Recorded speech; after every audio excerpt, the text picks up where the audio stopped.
Я думаю, кожен вже визначився, де він хоче бути.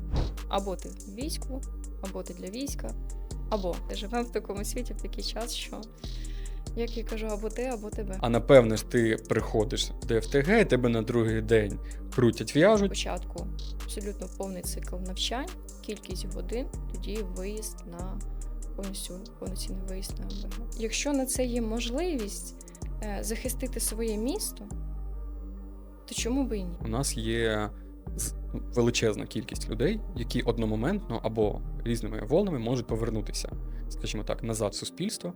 І перша судова система не готова, медична система не готова, і соціум не готовий. Не військові мають адаптуватися до цивільних, а цивільні мають адаптуватись до військових. В довгостроковій перспективі психіка, вона дожене нас всіх. Думати, що воно закінчиться, а там літом, весною, зимою, за місяць, за 2, за 5, це, вибачте, це обманювати самого себе. Друзі, вітаю вас! Ви знаходитесь на каналі організації «Тріумф життя», і це вже черговий випуск нашого проєкту «Історії тріумфу». Сьогодні ми будемо говорити про небо над Києвом, про військову психологію та про майбутнє тих, хто обороняє нашу державу. Сьогодні в наших гостях військовий психолог пані Олена. Пані Олено, вітаю вас. Як Вітаю. ваші справи? Все чудово, дякую. Скажіть, будь ласка, чи можу я казати, що військовий психолог? Адже я знаю, що у вас за цивільною освітою є психологія та сексологія, вірно? Так. Тобто одразу таке питання хочеться задати, чи сильна різниця між військовою психологією, так, тобто психологією для військових, про військових, та цивільною психологією, якщо так можна сказати? Так, є відмінність, однозначно. Тому що на початку повномасштабної війни у мене була така думка, або я залишаюся займатися, чим я займаюся, це індивідуальна психологія, сімейна психологія, консультації жінок-чоловіків сімей і також додаткова кваліфікація ще сексолога. І коли почалась повномасштабка, я знала, що будуть люди, будуть хлопці, будуть військові, будуть сім'ї, на жаль, буде багато і складних запитів. Я почала підвищувати кваліфікацію військового психолога. Тобто це відбувається і на даний момент, тобто завжди йде удосконалення своїх вмінь, навичок та знань. І відмінність є. Відмінність є і в індивідуальних запитах, відмінність є і в сімейних запитах. База відносин, вона одна. Але ті зміни, які вносить війна в психіку людини, там є відмінність, там зовсім інший підхід. Ти не будеш жити так, як ти жив в цивільному житті, тому що тут вже є зміна.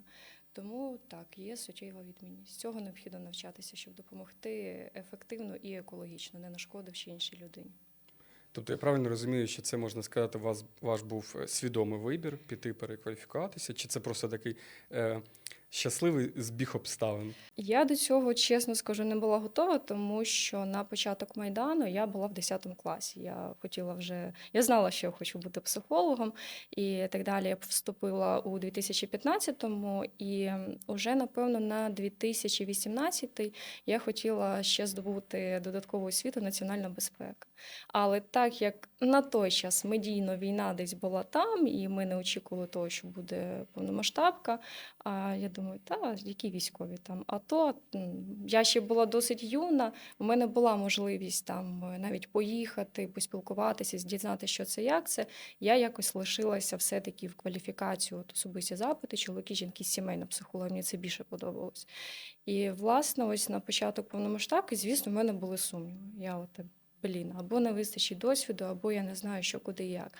А потім ти починаєш дивитися новини, ти усвідомлюєш цей величезний масштаб наслідку, що буде потім, тому що де ознака того, що війна закінчиться за місяць, де ознака того, що вона невдовго.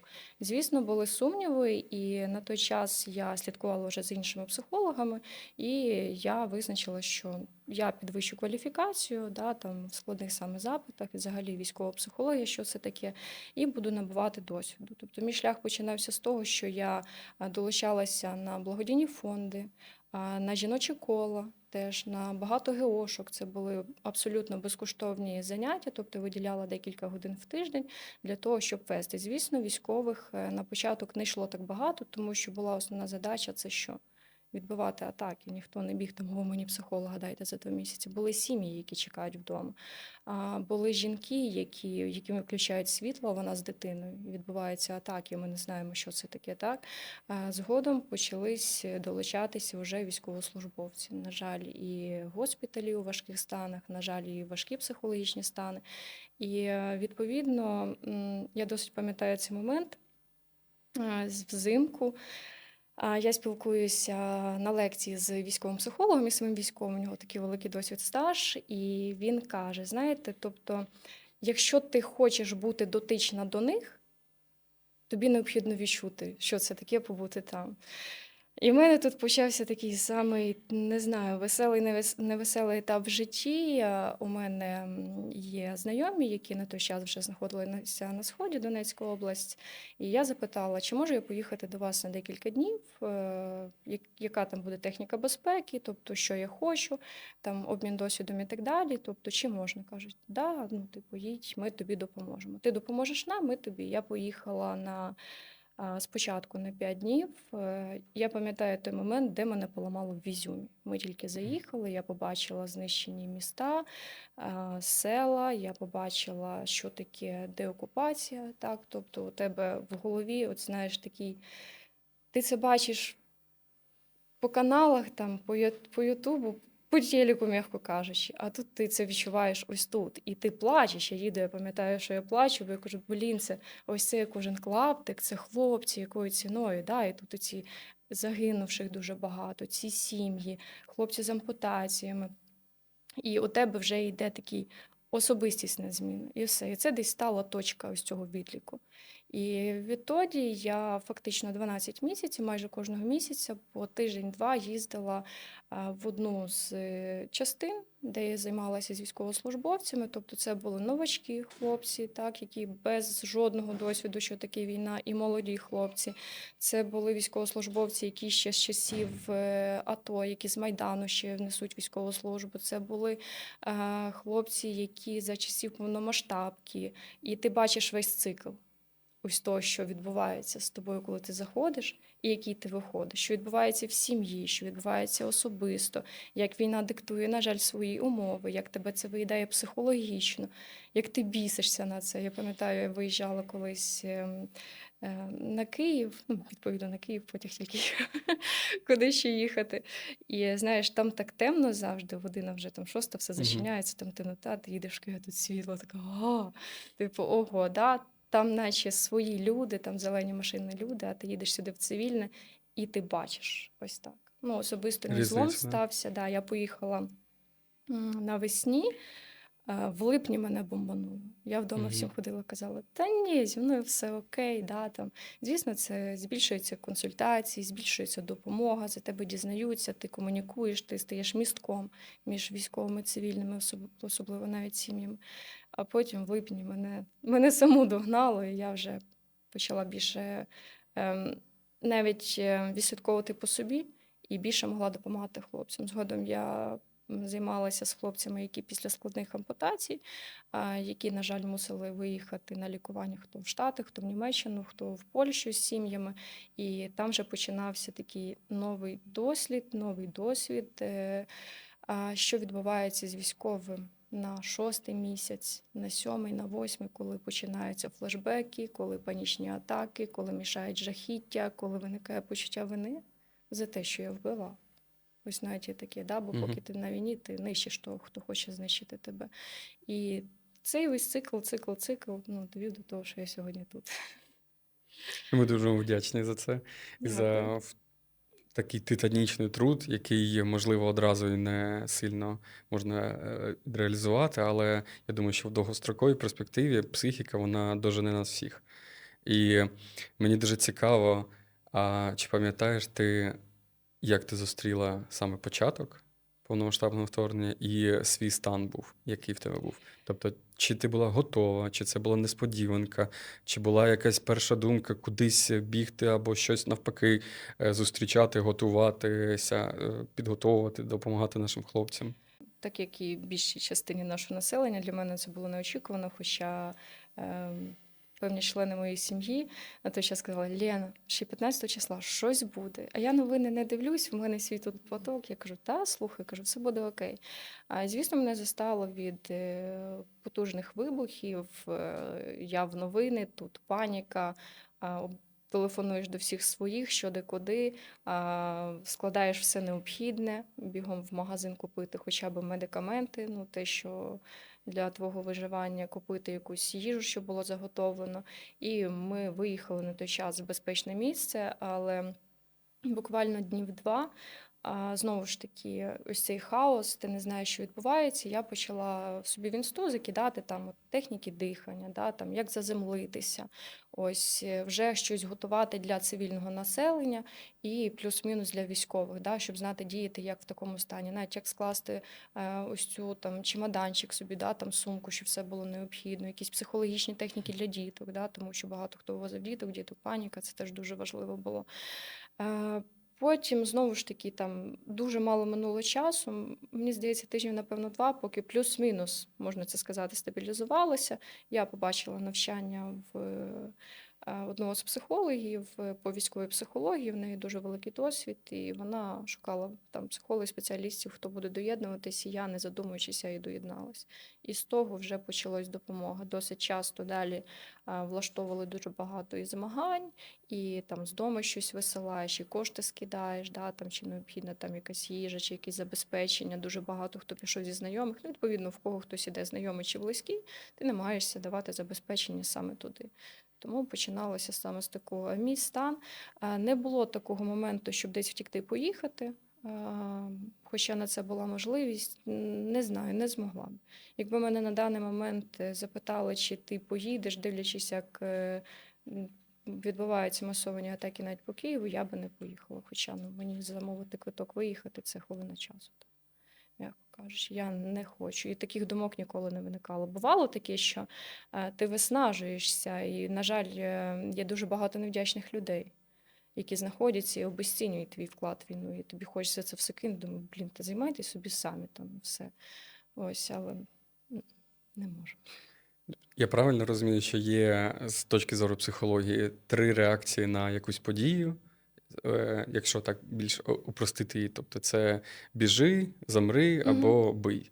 І я думаю, що кожен з нас зробив свій вибір, і я дуже вдячний, що саме твоїм вибором було вже найближчим часом допомагати хлопцям, тому що багато хто дійсно не знав, як реагувати. Паніка була, що робити, кому бігти, кому телефонувати. Я пам'ятаю свої дні. Я теж на другий день долучився до лав Збройних сил, але все одно якось намагався скоординувати своїх друзів, родичів, щось якось допомагати, але ніхто не знав, як це правильно робити, і просто в попихах щось намагалися робити.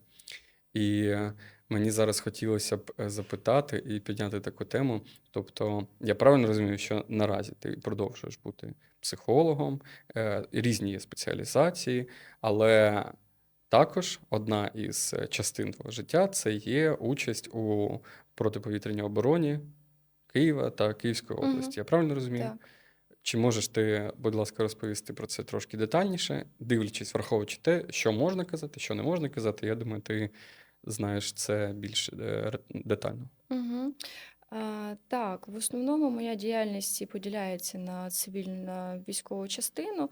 Відповідно, після поїздок на схід у мене була така, напевно, міні-пауза без поїздок, без військової такої дотичної діяльності. Так, відповідно, це консультація, жінки, чоловіки, військові, це що пов'язано. І фактично з осені я вступила в один взвод, це безпілотні системи. Ось ми починали з навчання на FPV та Мавіки, також літачки, також навчання такмета тактика на полігонах. Це були молодь та цивільні всі бажаючі, і військові, хто був дотичний. Також ми вели військову психологію, тобто як діяти. Особливо було, на жаль, стало актуальним, як діяти під завалами, так, як діяти в масованих атаках, тому що це теж дуже важливо, коли в людини паніка, вона може нашкодити сама собі і комусь своєму з близьких. Відповідно, вона запустилася ГОшка, в якій я є головою і головою військово-цивільних об'єднань. І з зими ми запустили МВГ. Тобто я у Мгм. складі ДФТГ, МВГ міста Київ, Легіон Оболонь. Мгм. Тобто в день я консультую психолог, сімейний психолог, сексолог, військовий психолог. І в мене є в тижні певні дні, де я виїжджаю на Мгм. ніч на збиття шахідів. А скільки днів на тиждень ти виділяєш, щоб поспати? Бо враховуючи цей величезний спектр усіх перерахованих діяльностей, чи вистачає тобі взагалі на себе життя? Ем, Знаєш, так як тактика нальотів і Мгм. активностей щодо масованих атак, то вона змінюється. Мгм. Спочатку ми починали з того, що за кожним був певний день. Тобто на Мгм. даний момент ми виїжджаємо тоді, коли ми бачимо активність, да, авіаційну або що є запуски шахідів, їхню кількість. Тоді в ті дні ми виїжджаємо. Тобто все-таки на той день залишаються ці люди, які були зафіксовані. Але так як у нас є декілька точок, по можливості, хто може, той виїжджає. Фактично, я виділяю завжди і час, і виявляю бажання, щоб з'їжджати, тому що МВГ це не тільки збивання, це і багато технічних моментів, це і підсвітка самого літаючого об'єкту, так, шахіда. Тому так, це може бути і 2 виїзди в тиждень. Плюс у мене не тільки шахіди, у мене ще є добові виходи на певні точки, на певні об'єкти. Тому так, часу на сон інколи буває мало, але живемо в такому світі, в такий час, що, як я кажу, або ти, або тебе. Гарний настрой. Я би хотів трошки внести таку прозорість. Ти казала, що ви є в складі МВГ. МВГ – це мобільна вогнева група. Так, Тобто і ваша ГОшка є в складі або співпраці з ДФТГ. ДФТГ – це добровольче формування так, територіальної громади. Тобто тут важливо сказати, що це не є структурним підрозділом Збройних сил України, але ви співпрацюєте з деякими підрозділами іншими, так, і в кооперації з ними займаєтеся виконанням бойових розпоряджень, бойових завдань так, саме по захисту Києва, Київської області. так. Це важливо було сказати, тому що пані Олена не є військовослужбовцем, це цивільна особа, але, так сказати, вдень це військовий психолог, а вночі це людина, яка збиває шахеди над Києвом. Да. І насправді це дуже круто усвідомлювати, тому що всі завжди кажуть: от ПВО, дякуємо, ППО, дякуємо, дякуємо. І ніколи ти не можеш отак сісти і поспілкуватися з людиною, яка, можливо, сьогодні вночі поїде або тільки що приїхала з завдання, яке збивало шахет, який міг саме там по твою душу летіти. Можливо ж таке бути. І дуже багато питань є по цьому напрямку, але хотілося більше проговорити саме про формат не служби, а цієї діяльності. Тому що, наприклад, ти займаєшся своїми своєю діяльністю, психологією, там, волонтерською діяльністю, а потім потрібно їхати на завдання, сидіти, я так розумію, це наряд, типу наряд, да, тобто доба. Угу. І це був свідомий вибір? Чи це була якась от така, не можу сказати, авантюра, а саме от така якась збіг обставин, що тебе в цю самодіяльність привело? Чи так сильно тебе ці шахеди задолбали, що захотілося самою поїхати збивати їх? Окей, цікаве питання, дякую. Взагалі, склад нашої МВГшки це в більшості цивільні. Я Мгм. можу з певністю сказати, що це 70% цивільних, тобто хтось в день власник бізнесу, магазину, хтось займається своїми якимось повноцінними обов'язками, завданнями, виконує свою діяльність. А на ніч є певні зафіксовані дні, коли людина виїжджає. Тобто так, це повноцінно бойове завдання. В тебе є точка, в тебе є умовну ціль, яку ти маєш виконати. Тобі видають автомати, а автомати, ти знаєш, в цивільному так собі не видають. Тобто у тебе є повноцінний нічний виїзд. Донедавна у нас почалися і добові виїзди. Чи це було свідомо? На етапі запуску ГОшки, тобто у нас є ціла система, да? Тобто у нас є соціальна частина, бойова частина, медійна частина і так далі. І в той момент, коли до тебе долучаються люди, і у вас є стимул, і досвід, і знання, щоб збивати те, що це летить на твій дім. От знаєш, це Так. інколи, коли в мене це запитують, я теж така думаю, та я взагалі з Волинської області, а я в Києві вночі сижу, збиваю шахіди. Типу, в мене інколи ось такий дисонанс, і ми з моїм командуванням це з цього навіть і сміємося, і до нас долучаються люди, знаєш, і це в більшості чоловіки. І, а як ти можеш взяти до себе людей в склад МВГ, а самому не виїжджати і не показувати, як це? Мгм. Допустимо, у нас може бути нехай там і 200 людей, там, да, які там вступили, нехай умовно. І типу, ну от вам точка, хлопці, їдьте. Да? Тобто побачити дівчину на МВГ, ну це ого. Там, да? Тобто, ну, і я могла би, звісно, сидіти собі вдома, спати вночі, хоча в мене було осінню таке, коли починалися ці нальоти шахідів все більше і більше, ну я не могла спати. Я ще жила в такій точці Києва, що там постійно було гучно, і це тебе починає зводити з ума. І я дійсно розумію, що ого. І потім, коли появлялася можливість, тобто ти навчаєшся технічним всім моментам, так, до виїзду і самій підготовці, і все, ти стаєш частиною команди. Щоб мені там сьогодні хтось сказав, що Лена, там сьогодні нальот сиди вдома, це небезпечно, я скажу, ні, я поїду теж. Що вдома? Мені там безпечніше, ніж вдома сидіти і дивитись, куди воно там летить і так далі. Тому так, це було свідомо, це вже є повноцінна участь, це не для того, щоб похвалитися. Тобто, ну, знову ж таки, якщо на це є можливість захистити своє місто, то чому би і ні? Ти Звичайно. вступаєш повноцінно в ГОшку, ти вступаєш повноцінно в ДФТГ та МВГ. У тебе є бойові завдання, тобто ти навчаєшся, навіть гіпотетично для якогось там майбутнього, ми не знаємо, як буде йти хід війни, ти вже навчений, ти вже десь в якомусь місці. Є дуже багато інших посад і завдань. Це не тільки взяти автомат і бігти на нуль. Тобто тут вже питання особисто до людей за їхню відповідальність в їхньому житті. І мене інколи, знаєш, дивує, коли деякі області, не подумайте, що я погана, кажуть, ой, а в Києві не збило, а до нас аж долетіло. Тобто, якщо люди з Києва, Київської області, у нас в складі МВГ є навіть ті, хто не з Києва, там умовно, тут об'єдналися своїми зусиллями, нам ніхто нічого не дав. Ми самі купили машину, ми самі купили установку, ми на власному забезпеченні, на власних внесках. Да, є ще благодійні фонди, які нам допомагають, тому що вони бачать нашу ефективність. Чому ви в себе не можете виділити одну, там нехай це буде 100 людей, там одну добу, там одну ніч в тиждень, вийти на точку, збивати того клятого шахіда над своїм будинком і не чекати, хто його зіб'є. Тому що коли їх летить навалом, ми не можемо збити їх там, допустимо, якщо воно один на один, доки ти фокусуєшся на один, він полетів далі. Доки летить балістика, вона буде збивати балістику чи кінжал, вона не буде, а шахід ще далі летить. І так область, область, область, а потім, а чого ви не збиваєте? Мене питає, а чого ви вдома сидите?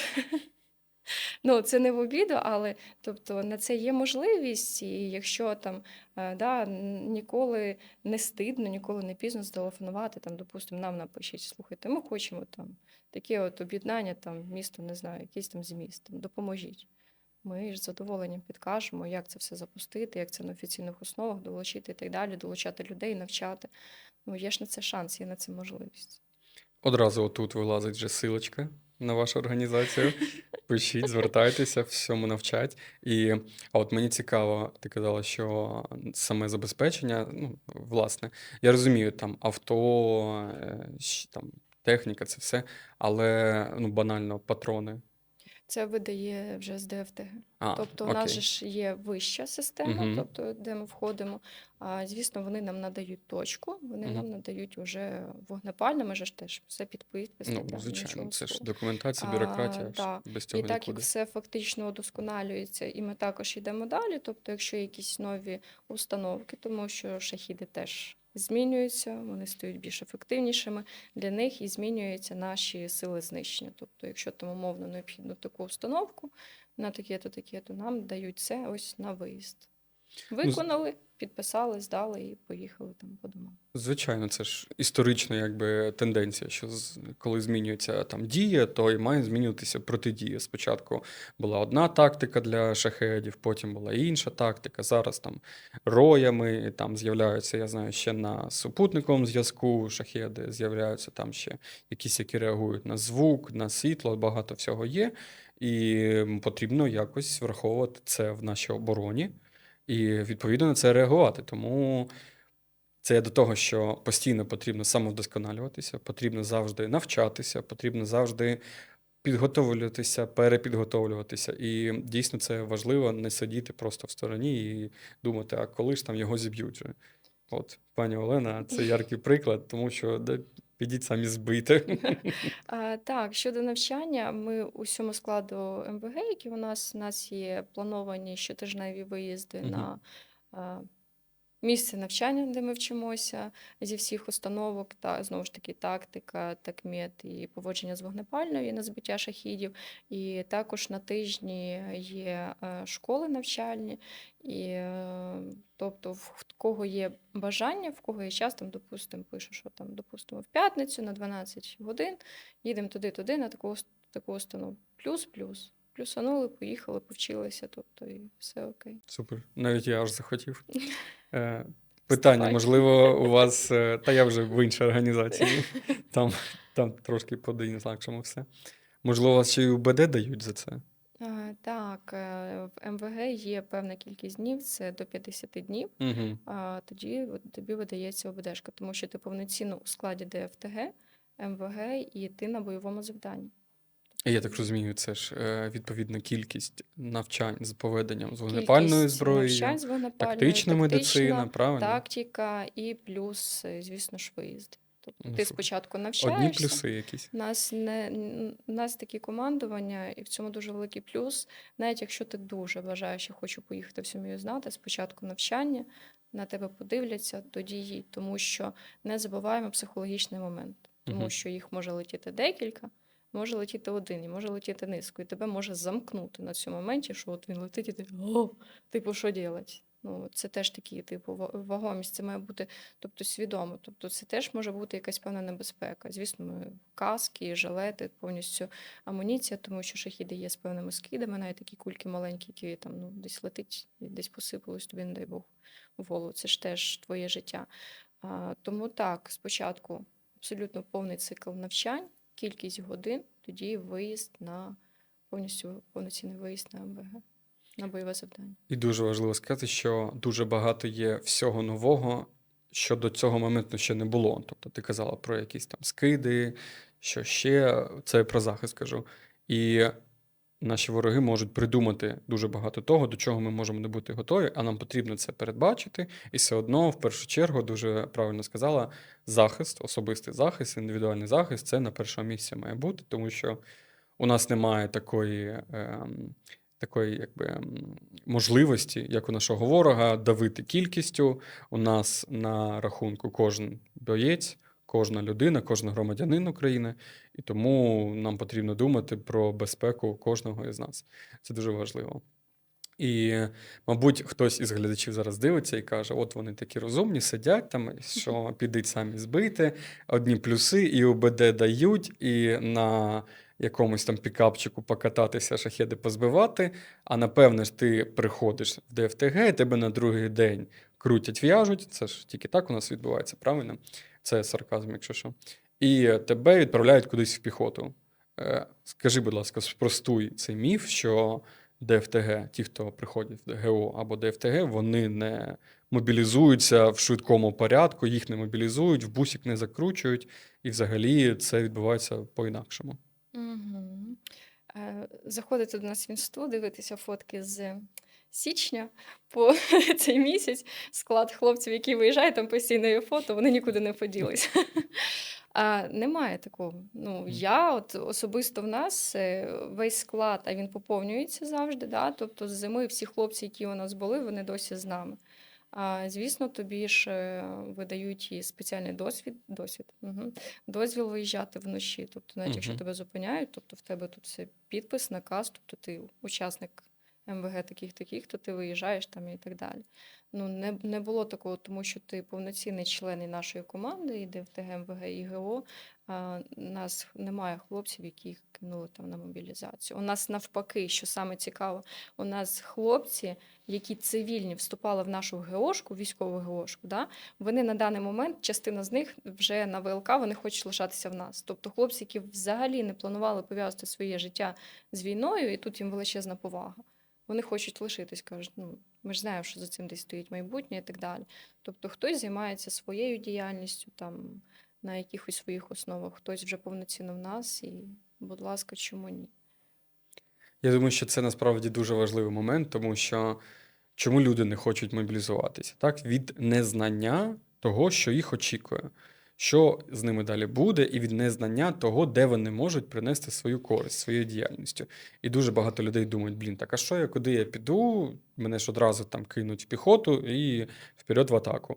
Але дуже важливо сказати, що у Збройних силах, в різних інших структурах сил оборони є мільйон різних спеціальностей, спеціалізацій, видів діяльності, і можна приносити свою користь в залежності від свого вподобання, своїх напрямків спеціалізації, користь. Тобто діловоди, оператори дронів, водії, забезпечення, механіки, ремонт, де багато всього, науковці, я не знаю, навіть є спеціальні центри, які займаються спеціально там агітацією, протидією дезінформації, і журналісти на війні теж виконують величезну роботу. Айтішники. Айтішники взагалі це майбутнє. Так, знаєш, тут я думаю, що це на відповідальності людей, тому що від початку повномасштабки, я думаю, кожен вже визначився, де він хоче бути.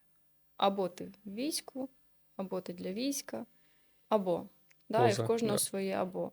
І звісно, що можливо, і в нас медійна така система, і, можливо, мало хто цим цікавиться. Ти щойно назвав купу спеціальностей, і воно таке є. Тобто, якщо я не у війську, там, допустимо, я вдома, і я боюся, що мене мобілізують, що тобі мішає? Ти маєш 100% знайомого, кума, свата, батька, сина, хто вже десь там, допустимо, да? Або хтось в штабі. Скільки є штабних вакансій, спеціальностей, і скільки людей сидить на штабі?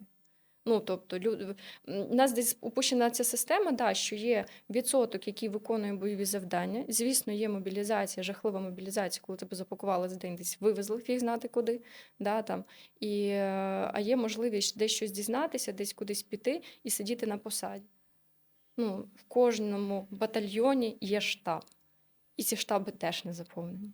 І це не означає, що ти діловод, а сьогодні тобі постукають і скажуть, ну, слухай там, стався мінус, давай іди, атакуй. Ну, такого немає. Їх навіть, ну, наскільки я знаю, не всіх там навіть вчать, кидають на учебку, там, поводження з автоматом і так далі. Ти сидиш тут, твоя зона відповідальності тут.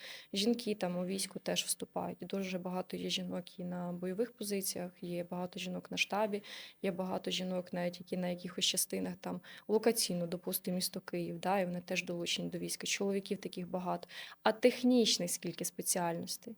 Ну, тобто, якщо ти щось вмієш, можеш, знаєш, не обов'язково, що ти маєш бігати з автоматом. Ти можеш тут, ну, ті самі впівішки, мавіки, удосконалення і будь-які інші боєзапаси і так далі. Тобто тут завдання в тому, хоча б поцікавитись, як це, що це, куди це і для чого це. Тим паче, ну, от нас теж скільки людей, і я ж кажу, майже 70-80% це цивільні, вони займаються своїм, але вони вже в нас, вони теж там вже в цій всій темі, ці всі двіжусі, і ну, їм це подобається. Хтось виявляє бажання, вступає до нас. Да, там, тобто, окей, шукайте, цікавтеся.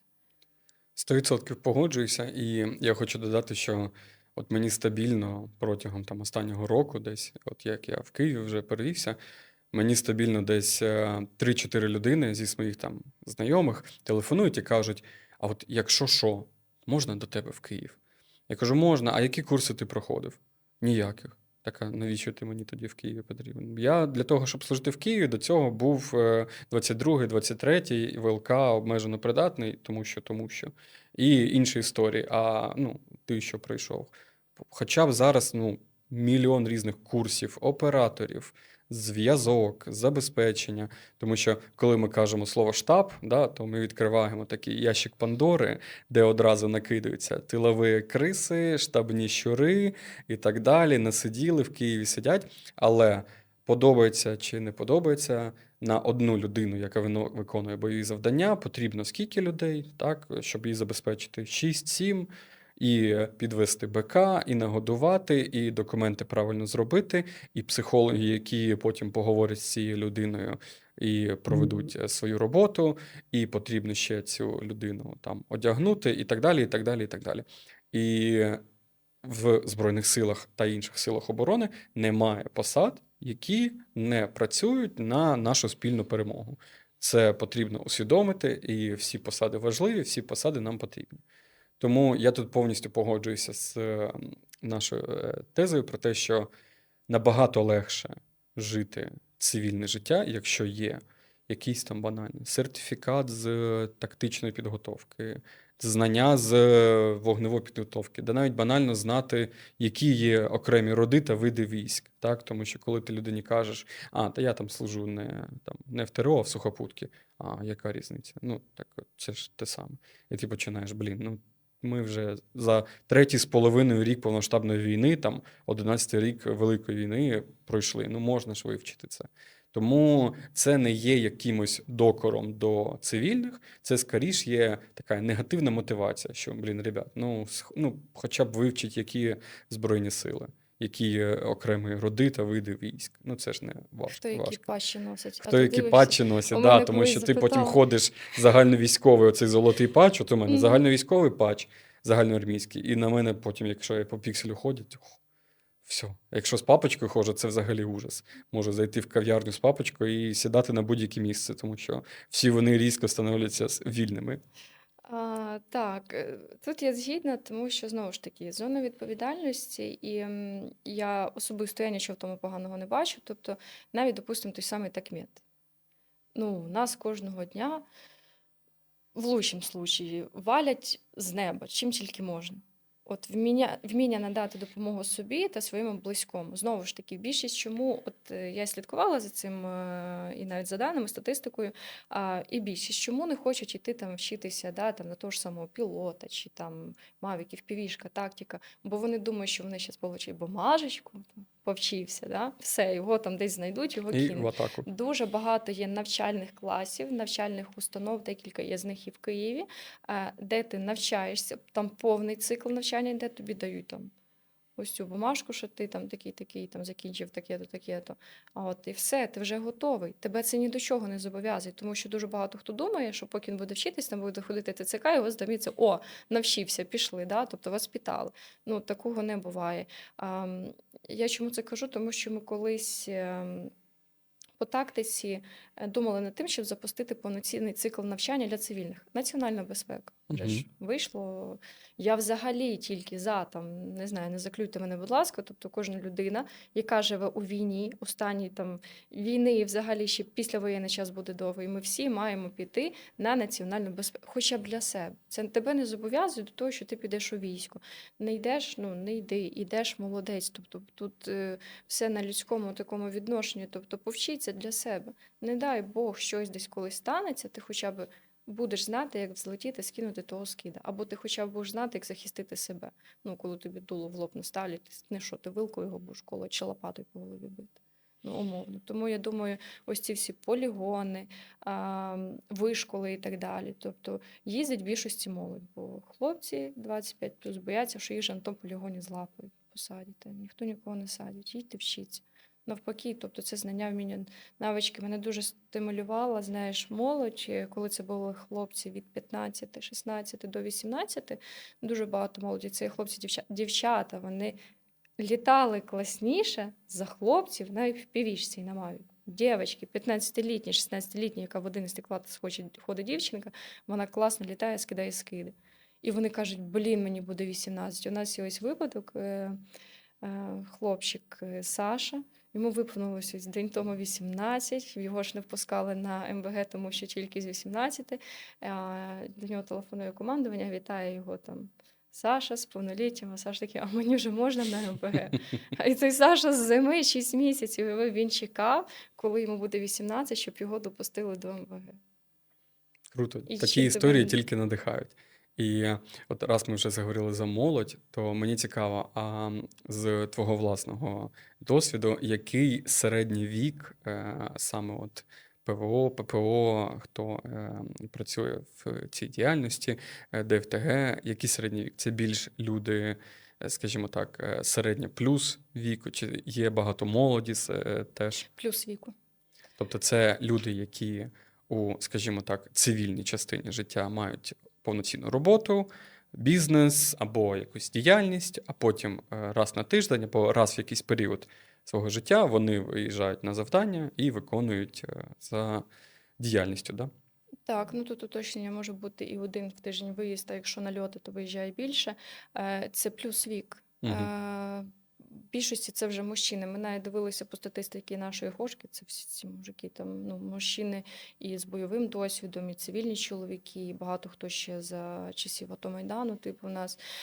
Не знаю, з чим це сфокусовано, тому що молодь, вона більш така жага в них, да, Угу. там от їмось це хочеться, Ну, двіжняк двіж, туди-сюди. звичайно, це ж більше про активність. Да, і ось в нас саме з ДФТГ Легіону Болонь є така ініціатива, що ми готові взяти молодь там від 18 до 25, чи хлопці, дівчата під себе повноцінно на навчання, Угу. там на всі спеціальності, хто куди хоче і так далі, навіть у склад ДФТГ МВГ, а з подальшою можливістю залишитися або там піти на якийсь батальйон, якусь частину уже з досвідом, з навичками і навіть уже з військовим званням, щоб піти в посаду. І я думаю, це класна можливість, тому що якщо ти вступаєш з 18, ну ти ж повноцінно підписуєш бумаги, тобі ще за це платять, ну як би. Тобто ти офіційно йдеш, то чому б і ні? І тебе вже вчать досвідчені люди. Я думаю, що це навіть для них і безпека, тому що ти вже на фоні там 25-ліття, особливо чоловіки, хлопці, вже мають звання, можуть іти в посаду. А не пов'язали в 25 і десь кинули. Умовно.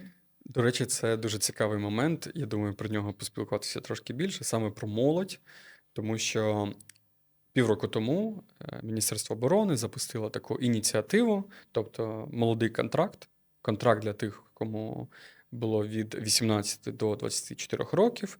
Він забезпечує додатковою винагородою розміром 1 мільйон гривень, і ще там є різні плюшки інші. І він досить добре себе показав, цей контракт. І там додали ще різні спеціальності. Тобто спочатку це були виключно стрілецькі посади, там 6 посад, якщо не помиляюсь, і якісь конкретні військові частини. А зараз додали ще й сили безпілотних систем і спеціальності по операторам, БПЛА, БПАКи і усі інші безпілотні комплекси. Мені цікаво, як ти думаєш, чому молодь взагалі може мати оцю жагу, як з психологічної точки зору?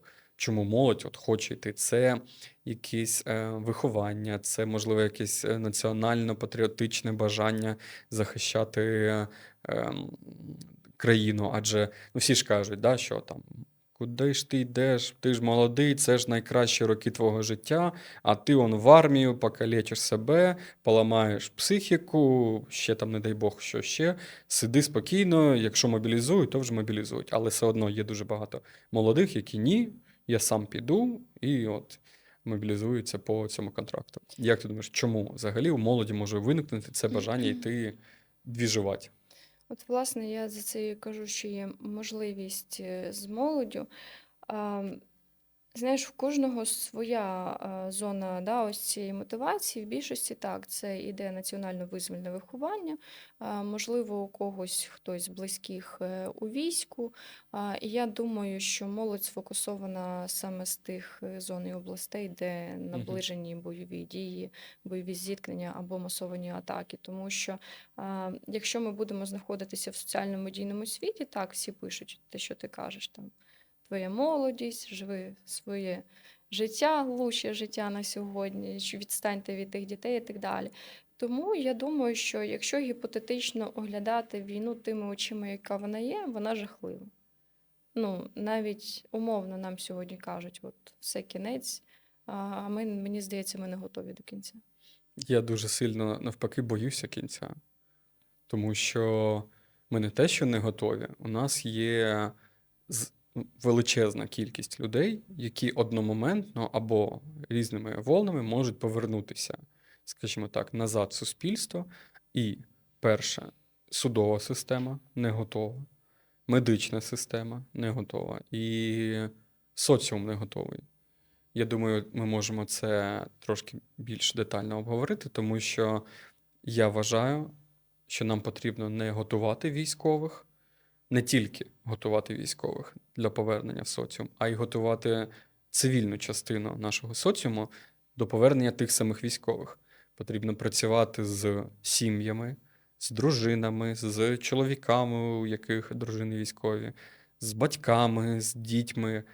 Як правильно спілкуватися, що можна казати, що не можна казати, що можна запитувати, які теми краще не обговорювати, як потрібно себе поводити, що нормально, якщо військовий, коли повернувся, він там може 3, 4, 5 діб не виходити з квартири, а просто спати. Це нормально, це потрібно проговорювати. Що ти думаєш, з якими викликами ми можемо як нація стикнутися після завершення або перемоги, або паузи, неважливо як, після цього моменту, який призведе до того, що велика частина військових повернеться назад в соціум? Знаєш, завжди цитують ці слова, що це не військові мають адаптуватися до цивільних, а цивільні мають адаптуватись до військових. Викликів буде надзвичайно багато, і особисто мені, знаєш, важко сказати ці слова, що всім нас от чесно, де ти, що ти збиваєш, куди ти їздиш, хто ти, що ти взагалі в житті, їм пофіг. У мене таке відчуття, що власне соціум, цивільне населення думає, щоб ми всі там нафіг виздихали, війну закінчили, і нахуй вам сюди їздити. От я чесно це кажу, мене може на цьому моменті бомбити. Власне, чому? Є люди, які, да, є військовослужбовці, є сім'ї військовослужбовців, які дотичні. Да? Є люди, які на благодійній основі дотичні. Да? Це благодійні фонди, можливо, там, не знаю, ось це була паска, бабусі в селах випікали ці паски шаленої кількості, щоб вони доїхали хлопцям. Тобто люди, які дотичні, якихось це десь болить. А є ті, для кого війни не існує. І так буде завжди. І ось ця соціально там, да, військово-соціальна частина, оці два полюси, вони поділилися. Бомбить сімей, бомбить жінок, близьких, які чекають, яких вже дістало це все. Бомбить і їх, бо в хлопців це віднімає дуже величезну частину життя. Да? І коли люди сходяться в соціумі, от власне тут виникає, знаєш, люди вчаться, вони адаптуються до тих умов, в яких вони знаходяться. От якщо ти на війні, ти адаптований до тих умов, тобі важко тут. Якщо ти в цивільних умовах, тобі важко поняти, що таке війна. І ось, власне, так, коли там військовослужбовець їде додому, звісно, він може не хотіти навіть спати в ліжку, він може не хотіти виходити в соціум, він не хоче бачити свого там, не знаю, самого близького там по духу тобі людину, так, він хоче ось цього спокою. А вона може бути вдома, і може його хотітися, і буде бомбити. А чого ж ти сидиш, мені цього не даєш? Тому тут, власне, психологічний аспект чим важливий.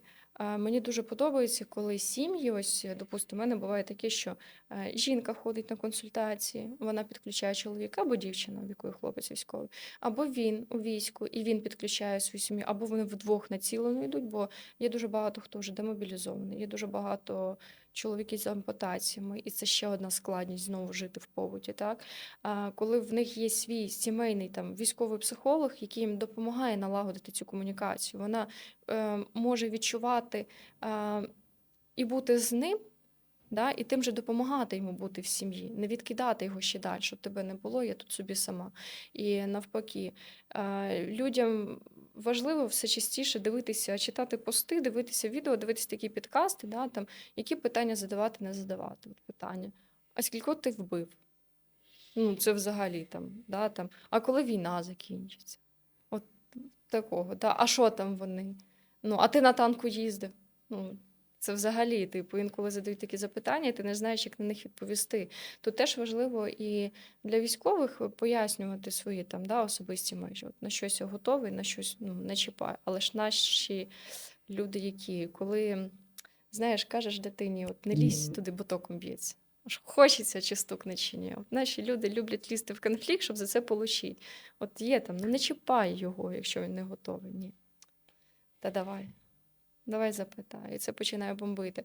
Дуже буде багато викликів в адаптації, дуже багато буде викликів в сімейній комунікації, тому що спілкування вже на початку, я думаю, війни вже хтось відпав, хтось з'явився, наше коло спілкування зміщується, сім'ї не хочуть спілкуватися з тими, в кого ніхто ніде не служить, того, що ми один одного не розуміємо, бо типу. Її бомбить одне, її інше, так само і в чоловіків.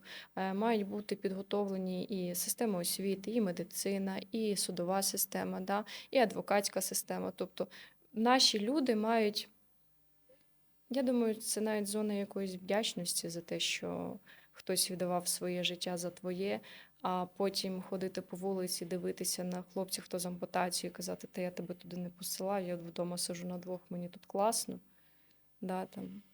А він на тебе буде дивитися, і сиди. Ще колись, я пам'ятаю, був час, коли хлопців бомбило, от вони їдуть в цивільне, їх хочеться їм всім там сказати. А на даний момент, кажуть, мені не пофіг. Кажу, от все, в мене є своя сім'я, свої хлопці, своя частина, де я себе максимально почуваю в своєму колі, чому дуже важливо, щоб були такі спілки, де між своїми. Це дуже важливий етап для військовослужбовців після демобілізації знайти своїх, не бути відкинутим в суспільстві. І чому би і ні, чому би не ставати більш такими, та я думаю, напевно, і лояльними, мабуть, і емпатійними, тому що доки ти живеш в класному світі, де для тебе немає війни, ти ніколи не зможеш оцінити, що це таке. Хоча б поцікавитися. А як там іншому, а як я можу допомогти іншому. Знаєш, колись модно було, бачиш військового там на вулиці, да, підійди його обійми, да, це теж важливо, обійняти можна тільки з дозволу, бо це може бути флешбек, може бути дуже неочікувано, коли хтось тебе ззаді хапає чи на тебе біжить. Там вгостити кавою там, і купити шоколад. На даний момент на них ось так дивляться, типу, та йди. Хоча навіть згадала випадок, це було досить недавно, мабуть, місяць тому я стояла біля магазину, була по воєнному, тому що була на одному завданні, вибігла. І йде такий мужчина, хлопець, мабуть, я не знаю, може плюс-мінус вік. Ух ти, а ти військова, і в нього так очі світяться. Кажу, так, блін, а я ще таких дівчат не бачу. І що ти чесно, оце? Кажу, так, кажу, в складі там МВГ, ось, власне, там, завдання і так далі. І він ось так, блін, я от тобі, можна, я тобі там пожму? Кажу, то можна. І це так класно, типу, коли люди йдуть, вони не дивляться, що от стоїть там якась там, да, там, неважливо, дівчина ти чи хлопець. А те, що вони підходять і тобі хоча б так висловлюють свою вдячність. Звісно, посмішка така, блін, це так класно. А потім дивишся байдужі. Я тобі навіть скажу, є багато близьких і сімей. Я буду казати там зі слів хлопців, нехай це буде так. Навіть свої не цікавляться. Що там вийшов? Поїхав та й поїхав. Там, живий. Що тут ще можна казати? А йому, може, хочеться, щоб в нього запитали, що там все окей, там виспався, там, як себе почуваєш, ти там не голодний. 0. У мене, до речі, дуже багато і власних знайомих, побратимів кажуть, що це до початку твоєї відповіді, кажуть, що насправді так хочеться повернутися назад, там вони свої, там вони розуміють, а тут в Києві там або іншому відносно безпечному місці так незрозуміло, так все складно, щось тут треба придумати, а там все легко, от би повернутися туди. Тому дійсно дуже важливо працювати і над зменшенням оцього бар'єру між цивільними і військовими. Дійсно, треба признати, що вибудовується такий бар'єр, і потрібно працювати над тим, щоб його стирати, над те, щоб більше розповідати про діяльність військових і потрошки інтегрувати військових в цивільне суспільство і цивільних в військове суспільство. Я думаю, що В цьому дуже сильно допомагають такі організації, як ваша організація, як наша організація, які займаються ветеранською політикою, які в майбутньому будуть займатися ветеранською політикою, тому що ніщо так не допомагає цивільним зрозуміти військових, як банально поспілкуватися. Але потрібно розуміти, як це робити, тому що ти правильно сказала, що якщо ти підійдеш до ветерана і скажеш, о, а скільки ти вбив людей, то він на тебе просто подивиться і скаже, дивись, щоб зараз не було +1. Тому це дійсно дуже важливо, і мені цікаво, як ти вважаєш, що ми можемо як суспільство, як там, представники громадянського суспільства робити більше для військових та для ветеранів в майбутньому, саме з точки зору громадського суспільства, громадських організацій та просто як люди, як нація. Знаєш, що саме смішно зловила себе ще на думці, що подібні ГВшки і благодійні фонди започатковують саме військовослужбовці, хто дотичні до війни, ніж цивільні люди. Ну, це для мене Да. чомусь нонсенсом стає. Як змінювати? Почати з банального. Є дуже багато спілок, є дуже багато спільнот, знову ж, ГОшки, благодійні фонди, багато чого долучитися. Тобто, ніхто не каже тобі здавати військовим і так далі, тобто долучися. В мене дуже багато було випадків, коли там, а можна з вами поїхати, чи на полігон, а можна познайомитися з вами. Тобто це ж цікаво, почитати за саму цю діяльність. Ось у мене є знайомий, він теж, у нього є ГОшка, він з ампутацією, і він будує таку майбутню нішу для того, щоб хлопці, хто з ампутаціями, міг вступати до нього, і вони далі щось будуть будувати. Тобто зацікавленість, ти вже йдеш до своїх. Цивільним, звісно, необхідно саме власне суспільство. Якщо ви знаєте, що в вашому місті, в вашій області є якісь установи, можливо, заклади, щось для відновлення військових і так далі, тобто стимулюйте, тобто виявляйте активність, це започаткувати, тому що це можуть бути і виїзди, можуть бути і навчання, можуть бути і відпочинки. Це ж питання не тільки у військовослужбовців, це ще питання у їхніх сім'ях, які чекають, так? Вистави можуть бути, а як же сім'ї загиблих? Знаєш, у нас одна з ланок нашої діяльності, ми у співдіяльності з МНС місто Київ. Тобто наша одна з задач, знову ж таки, це і військові цивільні в цьому взяли участь. Коли відбувається масована атака, у нас є вже підготовлені люди, психологічно психологи, включно зі мною, також домедична допомога і хлопці, які будуть допомагати людям, які опинились під завалом. Тобто, ось, допустимо, є влучання, там один з будинків, нам дають виклик, ми під'їжджаємо, ми ставимо мобільний пункт, там водичка, можливо, аптечки, медикаменти, жилети, тобто людину посадити, положити, можливо, телефон дати, підключити, там зв'язок і так далі. Чому до цього не долучитися? Тобто вже люди якось стають дотичні. Да? Тобто так само, якщо ви знаєте, що є госпіталі, чому не зайти в госпіталь? Не занести йому цих яблук, апельсинів, не поспілкуватися, що він там не лежить один. А може він один, у нього нікого вдома не лишилося.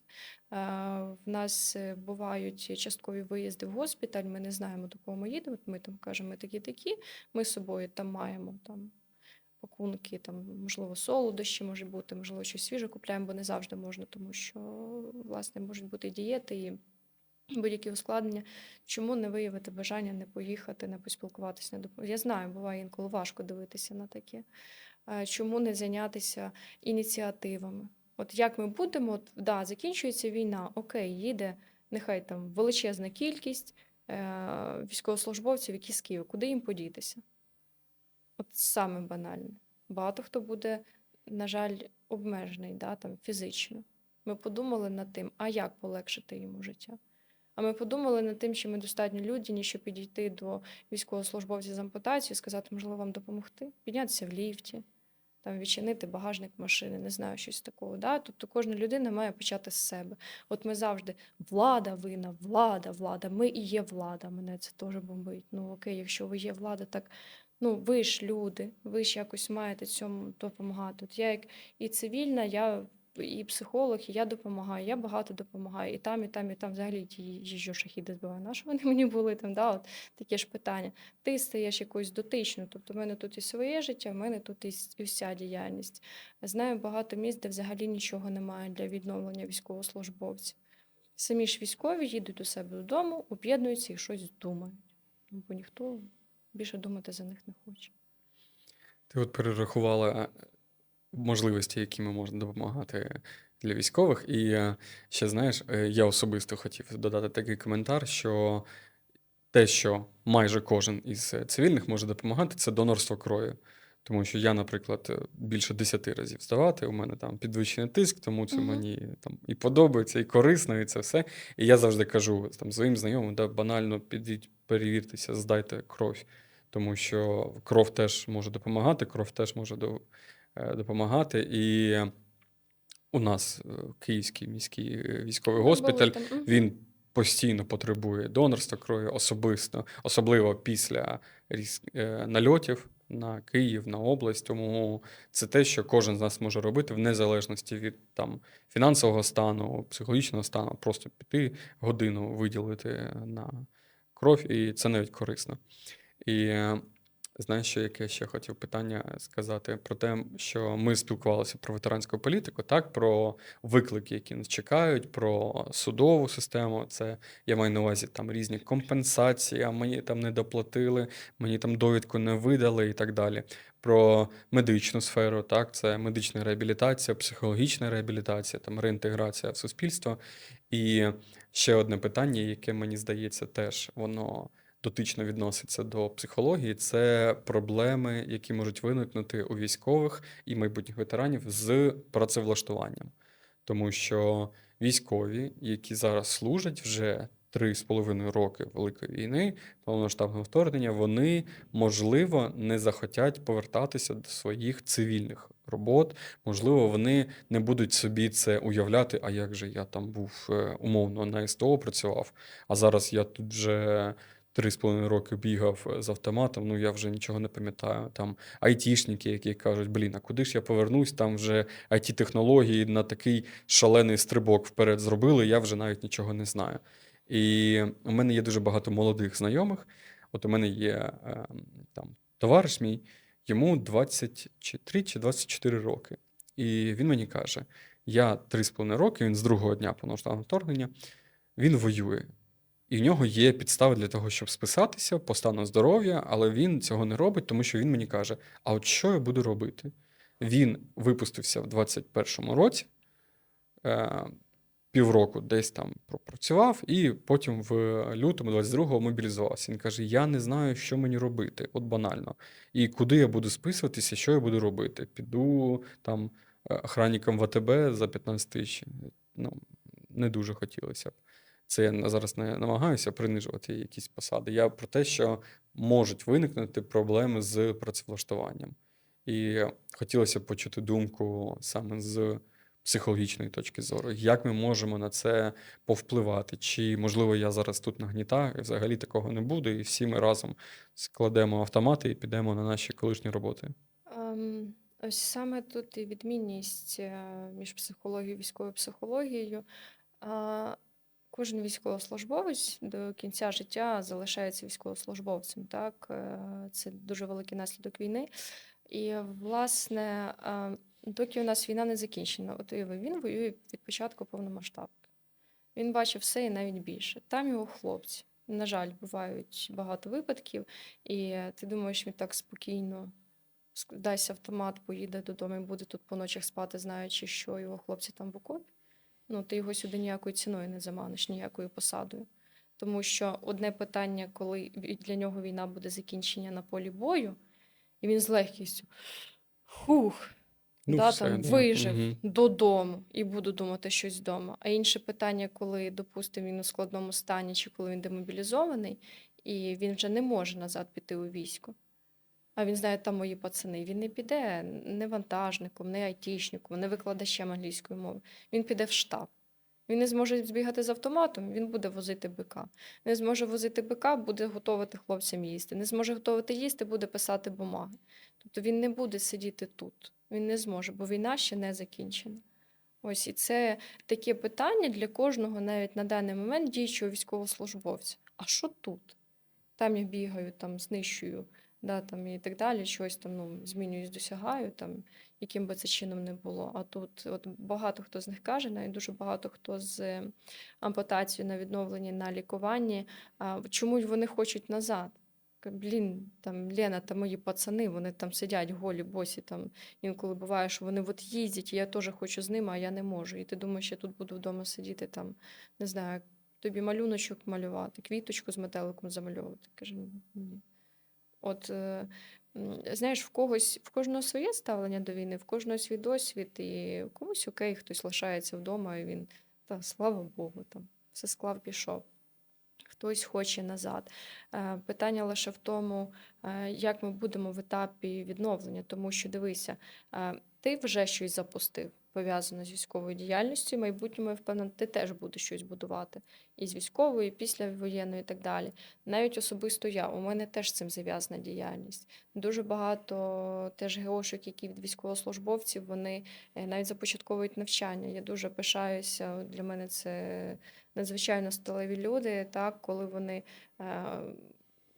обмежені уже на відновленні, які вже стали, м'яко кажучи, на ноги, і вони далі там десь навчають, десь викладають, тобто вони далі в цій двіжусі, далі в цій системі. Да? Понятно, що він не піде тобі там, не знаю, на пошту вантажником чи ще кудись. І є дуже багато компаній, на даний момент знаю, що вони мають вже свого психолога, який у них в компанії, допустимо, чи на офісі, да, для військових, для цивільних, я думаю, теж. І дуже багато компаній вводять посади, на які можуть іти військовослужбовці. Ну, в залежності від його досвіду, вмінь, знань і так далі. Тому я думаю, банальний хід війни, є дуже багато і технологічних аспектів. І я думаю, що багато хто зможе себе знайти у виготовленні чогось. А хтось каже, слухай, мене вже це отак задовбало, піду в садочок квіточки садити. Може бути і таке. Тобто тут же індивідуально залежить від людини. Наша основна місія, задача це надати місце.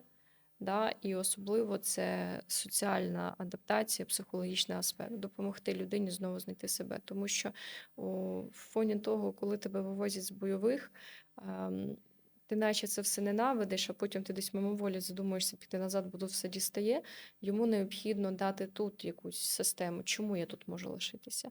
Тому що ти ж знаєш, на емоційному фоні ти, коли будеш пнутися назад, ти можеш бути небезпечний а собі, і Б з тим, з ким ти входиш в бойові завдання.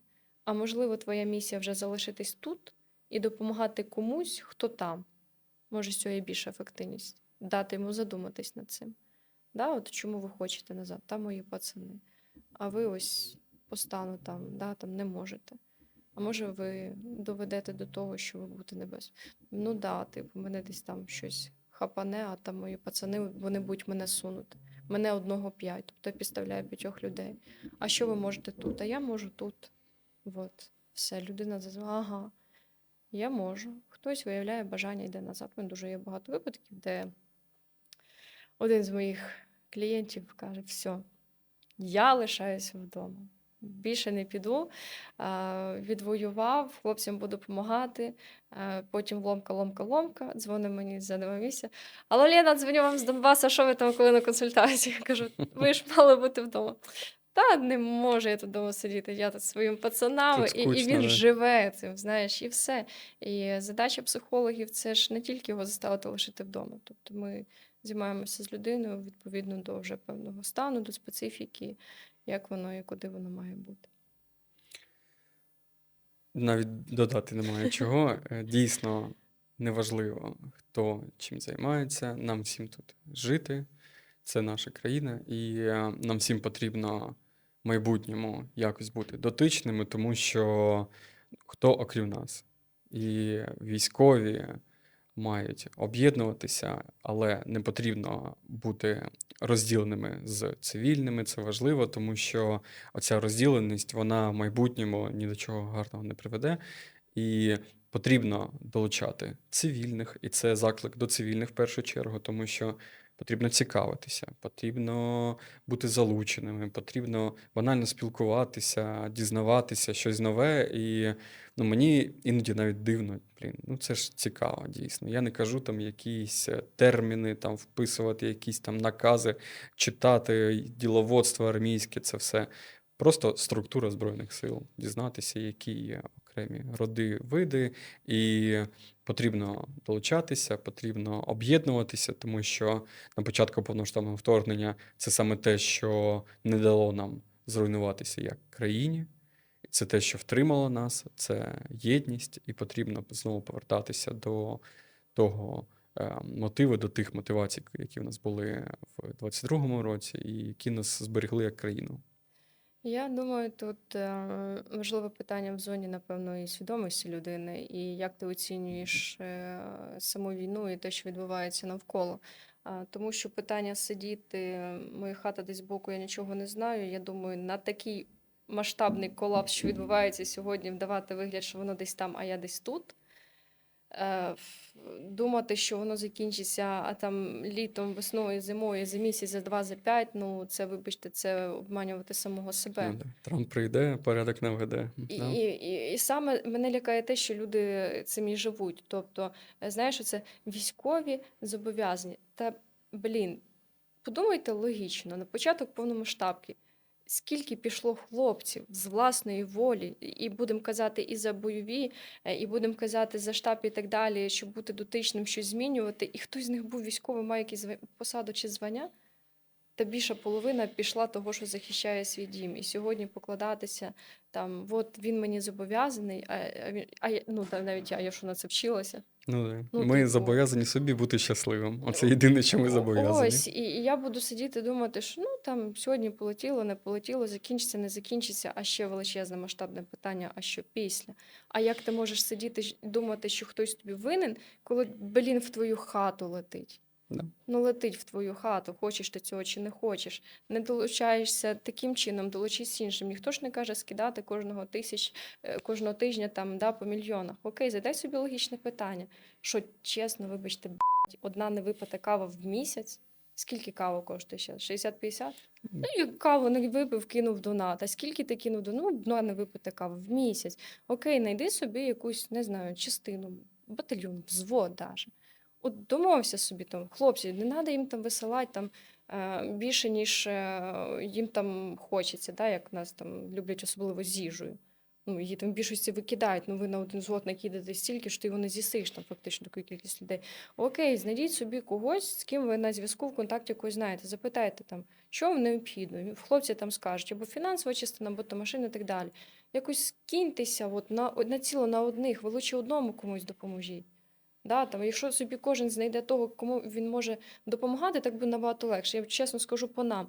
Нам стільки інколи і то дають. В нас, якщо є лишок, то особливо це було на пасхальні свята, нам з Кам'янця-Подільського, з благодійного фонду, завезли зі шкіл дітки там всі паски, печиво там.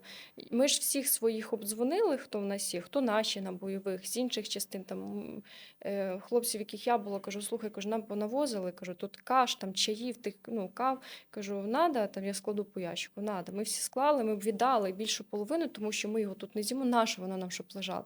Ми віддали іншим, там завезли, допустимо, щось по бойовому там оснащенню, там по одягу і так далі. Там в нас є лишок такий. Вам надо, вислали. Тобто ми фактично знову ж там, люди там дотичні військовим допомагають. І я завжди кажу, знайдіть когось одного там, своїх там, не знаю, аля там, любімчиків. Такий аналог патронатної служби. Так, і це буде набагато ефективніше. І візьміть за позитивну звичку скидати не куди попало, там десь побачила. Скиньте свої. Скиньте так. ту лишню 1000, скиньте ту лишню 2. Тобто, чому життя іншої людини, яка захищає тебе, не має бути важливим в цьому світі, навіть якщо ти її не знаєш. Я дуже часто від військових чув таку фразу, що нам нічого не потрібно, але ми ні від чого не відмовляємось. Тому це дійсно дуже правда. І я би хотів продовжувати цю розмову далі і надалі. І дуже багато є питань, але, на жаль, хронометраж закінчується. Тому я в першу чергу хочу подякувати за виділений час. подякувати за діяльність як і психологічну, так і протиповітряної оборони Київської області. Ось та сама людина, яка має безпосередній вплив на наші спокійні ночі. І дякую велике за цю розмову. Я закликаю наших глядачів, по-перше, цікавитися діяльністю таких організацій, як організація пані Олени. І я закликаю наших глядачів підписуватися на канал, ставити вподобайки і слава Україні!